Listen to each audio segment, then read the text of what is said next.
பருப்பு உருண்டை கிழங்கு செய்ய ஆரம்பிக்கலாம். எண்ணெய் ஒரு கரண்டி, கடுகு ஒரு ஸ்பூன் போடுறோம்,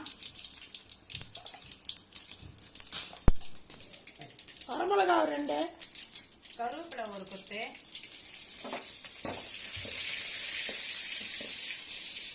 கருவேப்பிலை பொரிஞ்சதும் கடுகு கருவேப்பிலை பொரிஞ்சதும் சின்ன வெங்காயம்,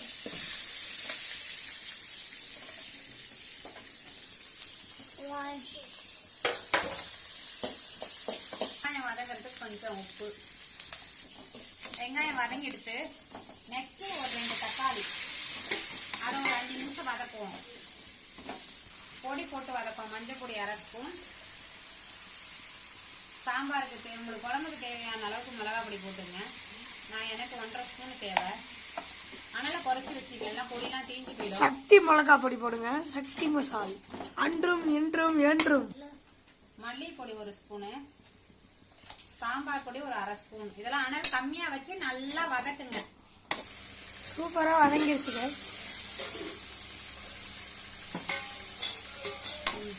இந்த அளவுக்கு வதங்கணும். வதங்கினதுக்கு அப்புறம் பருப்பு தண்ணி, நம்ம பருப்பு உருண்டைக்கு இது பண்ணாலும் அந்த தண்ணியை கொஞ்சம் ஊற்றி வேக வைப்போம். தக்காளி வெங்காயத்தெல்லாம் ஒரு சின்ன பிரேக்குக்கு அப்புறம் பார்க்கலாம்.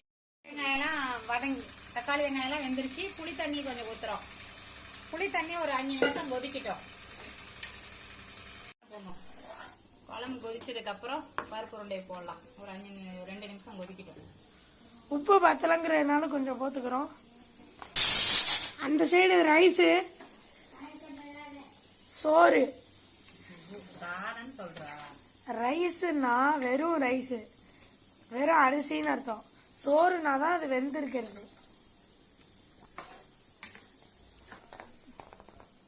ஆவியில வேக வச்ச பருப்பு உருண்டைய இப்ப போடலாம். ஒரு உருண்டையா ஜலக் பலக்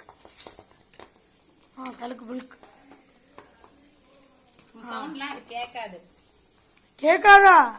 தலக் புலக் புலக் புலக். அது எப்படி அழகா கொதிக்கிறது பாருங்க. ஒரு 5 நிமிஷம் வெந்ததும் ஆஃப் பண்ணிடலாம். அவ்வளவுதான். பாருங்கோ மோர்கோன்லாம் சொல்லக்கூடாது, எல்லாம் நம்ம ஃபேமிலி. பாருங்க, ஒரு 5 நிமிஷம் கொதிச்சதும் பருப்பு உருண்டை ஆவியில வேக வச்சு எடுத்து போட்டிருக்கேன். 5 நிமிஷம் அவ்வளவுதான் காய்ச்சி இதான் குழம்பு. போட்டுட்டு ஆஃப் பண்ணிட வேண்டியதான். அவ்வளவுதான், இதான் குழம்பு. நன்றி, வணக்கம். தேங்க்ஸ் ஃபார் வாட்சிங். சப்ஸ்கிரைப் ராதா.